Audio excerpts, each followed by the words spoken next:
नमस्कार दोस्तों। तो भाई रेलवे के सभी छात्रों के लिए बहुत ही बुरी खबर निकल के आ रही है। ये मत सोचिएगा कि केवल आरपीएफ वालों के लिए बुरी खबर है।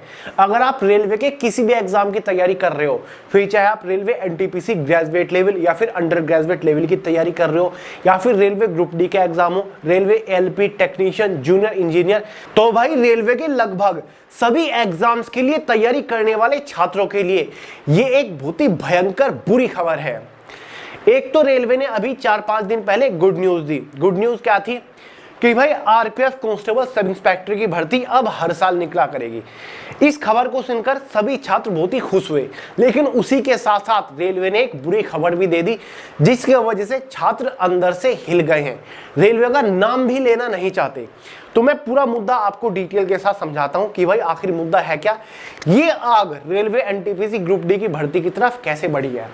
तो भाई हाल ही में बिहार के बैरोनी में एक आरपीएफ का कार्यक्रम हुआ था, उसमें ये ऑफिशियल जानकारी दी गई है।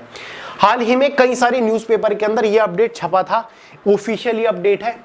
मंगलवार 24 जून 2025 की खबर है। तो भाई इसमें क्या कहा गया, ध्यान से समझने की कोशिश करिएगा। संयुक्त परीक्षा से आरपीएफ में होगी बहाली, ठीक है। फिलहाल यहाँ पर आरपीएफ लिखा हुआ है, लेकिन आगे चल के मैं आपको बताऊंगा रेलवे एनटीपीसी या फिर ग्रुप डी वालों के लिए क्या बुरी खबर है। हर वर्ष रिक्तियों के अनुसार आरपीएफ में बहाली होगी, ठीक है। यानी कि हर वर्ष जितनी वैकेंसीज खाली होंगी उनके अकॉर्डिंग वैकेंसीज को भरा जाएगा और एक संयुक्त परीक्षा से आरपीएफ में होगी बहाली। देखिए, मनोज कुमार झा, बैरोनी आरपीएफ के बहाली के लिए अलग अलग फॉर्म भरने एवं परीक्षा देने की जरूरत नहीं होगी, बल्कि आरपीएफ एवं आरपीएसएफ में बहाली भी सेंट्रलाइज स्तर पर देश में स्टाफ सिलेक्शन कमीशन के द्वारा लिया जाएगा।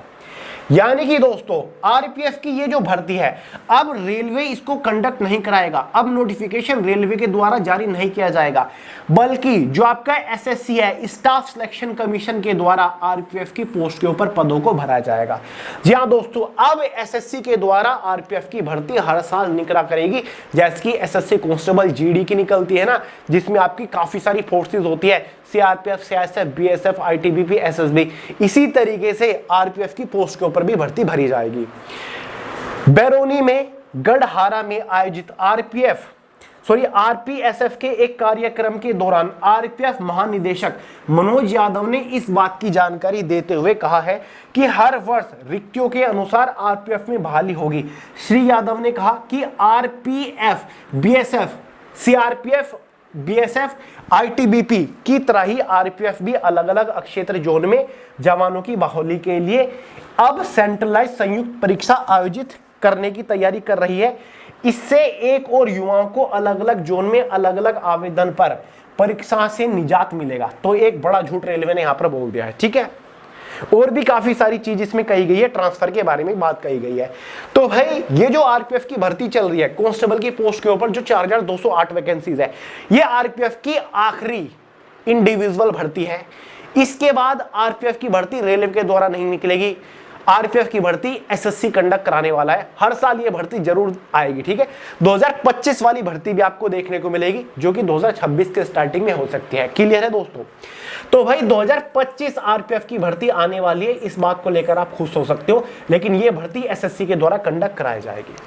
तो भाई अब जो आपकी एसएससी जीडी की भर्ती निकलती है ना, एसएससी जीडी, उसी में ही आरपीएफ कांस्टेबल की भर्ती को मर्ज कर दिया गया है। और एसएससी सीपीओ एसआई की जो भर्ती निकलती है, इसमें आपकी सब इंस्पेक्टर की, आरपीएफ सब इंस्पेक्टर की भर्ती को मर्ज कर दिया गया है। लगभग 8 अलग अलग फोर्सेज के अंदर वैकेंसीज एसएससी जीडी कंडक्ट कराता है, उसी में ही आपको अब आरपीएफ भी देखने को मिलेगा, ठीक है। आरपीएफ भी देखने को मिलेगा, क्योंकि आरपीएफ की कांस्टेबल की पोस्ट भी इसी पोस्ट के काफी सिमिलर है, समझ गए। यहीं पर सीपीओ एसआई की जो भर्ती निकलती है, उसमें आपको 5-6 फोर्सेज देखने को मिलती है, 6 इंक्लूडिंग दिल्ली पुलिस। अब वहां पर आपको आरपीएफ फोर्स भी देखने को मिलेगी, जिसके अंदर सब इंस्पेक्टर की पोस्ट के ऊपर भर्ती निकलने वाली है, ठीक है। इसके लिए भी एज लिमिट 20 से 25 साल होती है, और बाकी जो सीपीओ एसआई की भर्ती निकलते हैं उनके लिए भी 20 से 25 साल एज लिमिट होती है। तो ये एक बड़ा बदलाव कर दिया है रेलवे ने। एनटीपीसी वालों के लिए भी बुरी खबर है। अब रेलवे ने यहाँ पर झूठ क्या बोला कि भाई ऐसा करने से युवाओं को अलग अलग जोन में अलग अलग आवेदन एवं परीक्षा से निजात मिलेगी। कहां? इस बार जो आरपीएफ की भर्ती निकली थी उसमें तो ऑल इंडिया का एक ही फार्म भरा गया था, अलग अलग जोन से तो वैकेंसी निकली ही नहीं थी, तो ये तो बड़ा झूठ बोला। रेलवे खुद कंडक्ट करा सकता है इस वैकेंसी को, ठीक है, प्रॉपर तरीके से, सही तरीके से, सही ढंग से इस बार कराया ना, लेकिन रेलवे ने पीछे हाथ हटा लिया है और एसएससी के हाथ में इस बागडोर को दे दिया है, ठीक है। और ये केवल आरपीएफ के लिए नहीं, बात चल रही है रेलवे एनटीपीसी ग्रुप डी की भर्ती को मर्ज करने की। जो एनटीपीसी ग्रेजुएट अंडर ग्रेजुएट वाली वैकेंसी है ना, वो भी एसएससी के थ्रू ही भरी जाएंगी। जी हाँ दोस्तों, सबसे पहले आरबीएफ की वैकेंसी गई, आरपीएफ की वैकेंसी गई, उसके बाद रेलवे एनटीपीसी की वैकेंसी जा रही है, ठीक है। रेलवे एनटीपीसी की जो अंडर ग्रेजुएट की वैकेंसी है वो सीएचएसएल में मर्ज कर दी जाएगी, साथ ही जो ग्रेजुएट लेवल की एनटीपीसी की वैकेंसी है वो सीजीएल के थ्रू निकलेगी। जी हाँ दोस्तों, इस बात में बिल्कुल सच्चाई है। इंटरनली सोर्सेज के अकॉर्डिंग ये जानकारी मिल रही है कि आरपीएफ की भर्ती के साथ साथ अब रेलवे एनटीपीसी की भर्ती भी एसएससी में मर्ज हो चुकी है। वो तो ये आरपीएसएफ का कार्यक्रम था, इसीलिए इसमें केवल आरपीएफ की भर्ती के बारे में जिक्र हुआ, ठीक है। रेलवे जो आपके एनटीपीसी की है वो भी मर्ज हो रही है, ठीक है। एनटीपीसी से रिलेटेड तो क्लियरली इंफॉर्मेशन निकल चुकी है। उसके बाद ग्रुप डी की भर्ती को भी ऐसे ही मर्ज किया जाएगा, ठीक है दोस्तों। तो एक बहुत ही बुरी खबर है, इससे स्टूडेंट्स का सबसे बड़ा नुकसान, एक तो अपॉर्चुनिटीज कम मिल रही है स्टूडेंट्स को। मतलब अब क्या होता था, एसएससी जीडी की भर्ती निकल रही है, सीपीओ की भर्ती निकल रही है, मान के चलिए एसएससी जीडी की भर्ती है, सीपीओ की भर्ती है, सीएचएसएल है, सीजीएल है, इनमें स्टूडेंट्स को मौका मिला, लेकिन अनफॉर्चुनेटली उनका सिलेक्शन नहीं हुआ, तैयारी अच्छी नहीं थी, लेकिन उन्हें उम्मीद थी कि हाँ 2 महीने बाद रेलवे एनटीपीसी की वैकेंसी आएगी या फिर आरपीएफ की वैकेंसी आएगी, एक मौका मुझे वहां भी मिलेगा, मैं खुद को बेहतर बना लूंगा और ज्यादा मेहनत करूंगा और एक और मौका मेरे पास है रेलवे की भर्ती का, उसमें मैं ट्राई करूंगा, मेरा सिलेक्शन हो जाएगा। लेकिन अब जब रेलवे की वैकेंसीज को एनटीपीसी आरपीएफ को एसएससी में मर्ज कर दिया गया है, तो स्टूडेंट के पास, बच्चे के पास कोई ऑप्शन बचता नहीं, साल में वही गिनी चुनी 2-4 एसएससी की वैकेंसीज ही बचती हैं, ठीक है। दूसरा, एग्जाम लेवल बिल्कुल डिफरेंट है। एसएससी का एग्जाम लेवल काफी टफ है इन कंपैरिजन ऑफ रेलवे और आरपीएफ, समझ गए दोस्तों। आप एसएससी जीडी का पेपर उठा लो, आरपीएफ का पेपर उठा लो, ठीक है। एसएससी जीडी में आपका एक और सब्जेक्ट जुड़ जाता है, कौन सा? इंग्लिश या फिर हिंदी। एक सब्जेक्ट जुड़ने का ये नुकसान हो गया, रेलवे के किसी भी एग्जाम में इंग्लिश सब्जेक्ट से क्वेश्चन नहीं पूछे जाते, चाहे वो ग्रुप डी हो या फिर आपका आरपीएफ का एग्जाम हो या फिर एनटीपीसी का। केवल 3 ही सब्जेक्ट है एनटीपीसी में भी, आरपीएफ में भी, वही आपका जनरल अवेयरनेस, रीजनिंग होता है और मैथ होता है। लेकिन एसएससी के सभी एग्जाम में आपको इंग्लिश सब्जेक्ट कंपलसरी देखने को मिलेगा, ठीक है दोस्तों। बहुत सारे स्टूडेंट्स तो एसएससी छोड़कर रेलवे की तरफ इसीलिए भागते हैं क्योंकि वो हिंदी मीडियम के स्टूडेंट है, इसीलिए वो सोचते हैं कि यार रेलवे में इंग्लिश सब्जेक्ट होता ही नहीं, 3 सब्जेक्ट है, मैं कर लूंगा। लेकिन अगर इन वैकेंसीज को एसएससी में मर्ज किया जा रहा है तो भाई आपको इंग्लिश सब्जेक्ट एक एडिशनल देखने को मिलेगा। प्रॉब्लम तो सबसे बड़ी एसएससी आरपीएफ सब इंस्पेक्टर वालों को हो गई, क्योंकि वहां पर उनको 2 एग्जाम से होकर गुजरना पड़ेगा। एक तो एसएससी सीपीओ का प्री एग्जाम होता ही, मेंस एग्जाम, सेकंड एग्जाम जो होता है वो केवल इंग्लिश का ही पेपर होता है 200 नंबर का, तो वो सबसे बड़ी प्रॉब्लम हो गई। तो भाई गवर्नमेंट ने बड़ा खेल कर दिया है स्टूडेंट्स के साथ और बहुत बड़ी प्रॉब्लम स्टूडेंट्स को यहां पर होगी। उनके लिए सीधा अपॉर्चुनिटीज, मौके खत्म किए जा रहे हैं। ये संदेश है वैकेंसीज को खत्म करने का, क्योंकि अगर आरपीएफ की सिंगल इंडिविजुअली वैकेंसी निकलती है, रेलवे की सिंगल इंडिविजुअली वैकेंसी निकलती है एनटीपीसी की, तो क्या अगर सिंगल वैकेंसी निकालेंगे कम से कम 3 से 4 हजार वैकेंसीज इनको आरपीएफ की, एनटीपीसी की 5 से 6 हजार वैकेंसीज कम से कम इनको दिखानी पड़ेगी। लेकिन अगर इनको एसएससी के साथ मर्ज किया जा रहा है तो एसएससी जीडी की जो भर्ती होती है, ठीक है, एसएससी जीडी की जो भर्ती है वो कितनी निकलती है हर साल? कभी 40,000 निकलेगी, कभी आपकी 50,000 निकलेगी, 30,000 प्लस वैकेंसीज तो आपकी निकलती ही है।